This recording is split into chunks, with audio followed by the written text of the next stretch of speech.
Welcome back to The Gist. I'm joined in studio by Diane Jarvis, Connie Rowe, and Emily Metcalf from St. Patrick's Parish in Lawrence, talking about a great religious education program you have for special needs kids. Thank you for joining us today. Thanks for having us. Welcome. Diane, I want to start with you. You're the Director of Religious Education at the parish. Tell us a little bit about this program.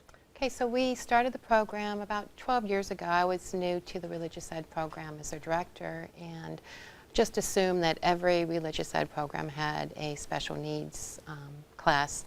And in going through the Archdiocese, they had a seminar where a parent had a child with autism, and they were trying to get parishes to become involved in special needs. And in going to the seminar, I realized that there was only a couple parishes within the Archdiocese that had programs. And so I received some information, and out of that, we started a program which was a regional program at the time. And I had no idea what we were going to do. I didn't have teachers, and just in doing research, found teachers and a lot of parents that were interested in the program. And we started a program just kind of ground up, and it's really grown, and it just is amazing to work with. Of all the programs we have, that's my favorite. It's amazing to work with children with special needs. So Connie, tell us a little bit about your son and how you became involved at St. Patrick's. Right. Well, my son had attended St. Mary's Parish in Georgetown, and he made his first communion there with the regular rest of the kids in the community. Mm-hmm. And then at some point, he had some behaviors that were sort of difficult and made it hard for him to sit through the class. So my parish religious ed director said, "Hey, have you heard about the program at St. Patrick?" And I said, "No, I don't know anything about it." She said, "Well, it's a special needs program, and it might really work with Kevin."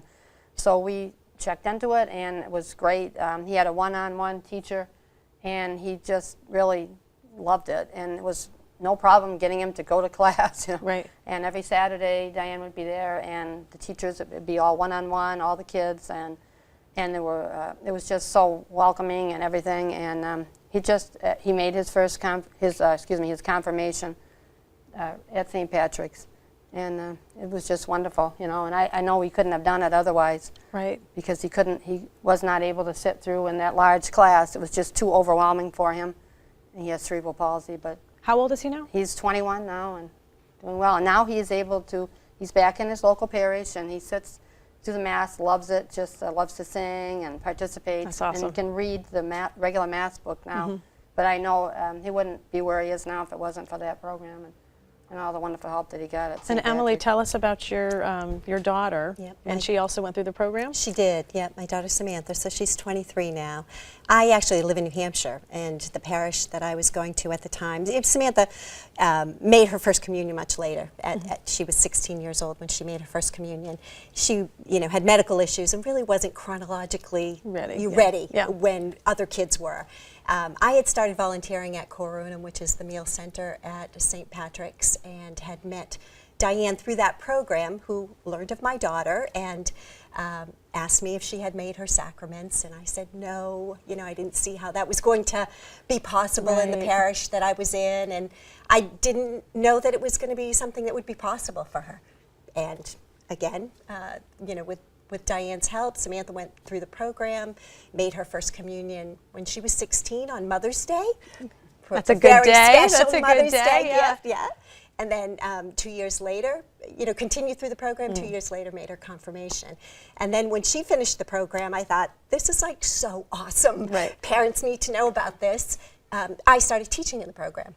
Oh, that's and fantastic. so continue now in teaching at St. Patrick's for the special needs program. So Connie, you had mentioned something before we started our interview, that this program has brought people back to church, because I have a woman that I know whose son has special needs, and she's in a great program now, but when he was little and she used to try to bring him to church, she felt like she was always getting looks from other people, probably not people didn't mean to be judgmental or looking, but they couldn't help themselves, and she felt very uncomfortable and stopped going to church. So how has this helped you?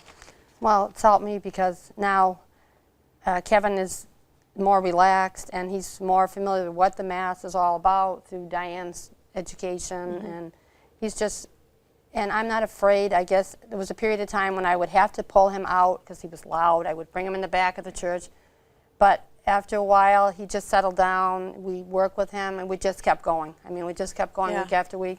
And I can't tell you that he's just such a part of the community now, and so many people come up to him. He tells jokes on his device, and he's just so entertaining, and they just love Kevin. And I mean, I've had one woman come to me after Mass, and she said, you know, my husband is not a Catholic, and he came to Mass, and he saw Kevin so happy, so joyful when he went to communion, that now he wants to receive the sacrament. Oh. So I said, you know, you don't realize the impact that your child has on someone else's life.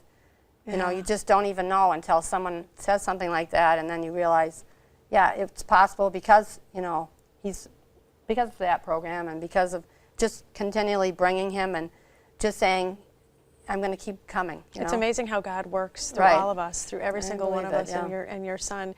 And the last thing you want for parents of kids with special needs is for them to feel that they're not welcome at Mass. I mean, right? Jesus is for all of us. He died for every single one of us, and that's the last message that we want to send. I mean, how do you address that with parents and perhaps with your church community, you know, when kids are coming into Mass? Right. Well, with parents, in the religious ed program, the philosophies, we never turn anyone away for any reason. So it can be because of special needs. It can be a child can come the very last day of class, and we still welcome them because that may be the opportunity that they will continue to come. I love that. Yeah, so there's never any reason to turn anyone away.